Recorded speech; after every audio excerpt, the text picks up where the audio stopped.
if something is in you, if that fire is in you, it's not going to be put out until you like attend to it and actually flame it, make it grow, you know?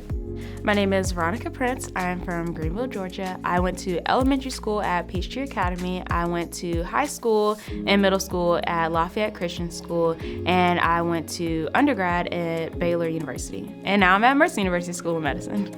Okay, I knew I wanted to be a doctor a little later in the game than most people. Like growing up, I originally wanted to be a lawyer until about like the second grade, and then my mom, she's a nurse currently, and going to work with her and like being at the nurses station and seeing how she operated, I was like, okay, I want to go into healthcare, but I don't necessarily want to be a nurse. So I didn't know where I kind of fit into the framework until I started shadowing some of the surgeons and doctors that my mom worked for.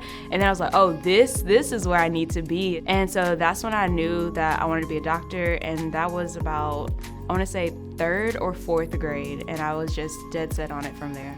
I know they tell us not to come in like dead set on something, but since that time, I wanted to be an obstetrician gynecologist.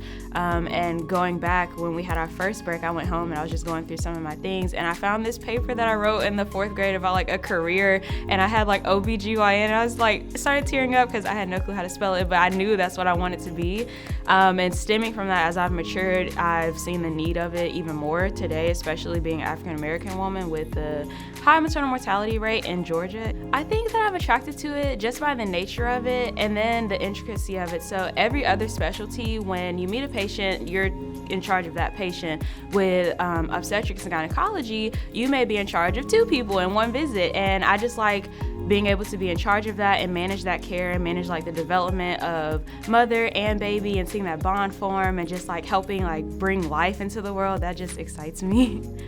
I want to eventually return to rural Georgia because that's kind of where I came from, and so I know firsthand the need.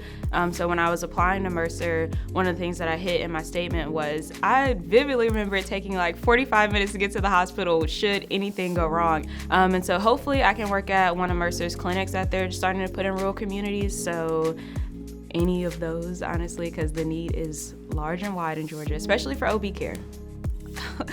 If I could travel back in time, I would tell a younger Veronica to keep going. Like, everything is going to work out. I remember in college, because I'm first gen, and I remember being hit and being like, what am I doing? Everybody's talking about pre-med classes. I just got through advising. I don't know, like my dad literally came with me to advising. He didn't go to traditional like college either. Neither of my parents did, but we were in there trying to figure it out together with my advisor. I remember it came time for MCAT. I didn't even know what that was. There's this big tool called Kaplan. I was calling it Kaplan, or I don't know, and everyone was laughing at me, but I just felt so lost. And so I would tell my younger self to keep going. It all will work out. If you have the heart and the drive and the determination, you can do it. You will do it.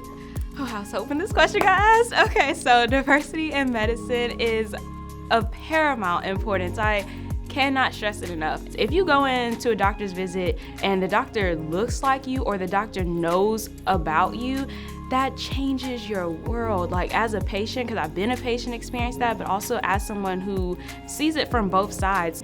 In medical school, we have discussions where somebody from a different background will say something and it'll be challenged by somebody of that background, and from that so much learning happens. And then by the end, it's like, thank you so much for saying something, because I would have hate to went out into the world treating patients with that mindset. And then from the other side, it's like, well, thank you, because now I can know like kind of where my peers are at and we can move forward with this thing. I love diversity in medicine. I am a huge supporter of diversity in medicine, and I think that it's great and it's essential if we're going to progress and at the end give our patients the care that they deserve.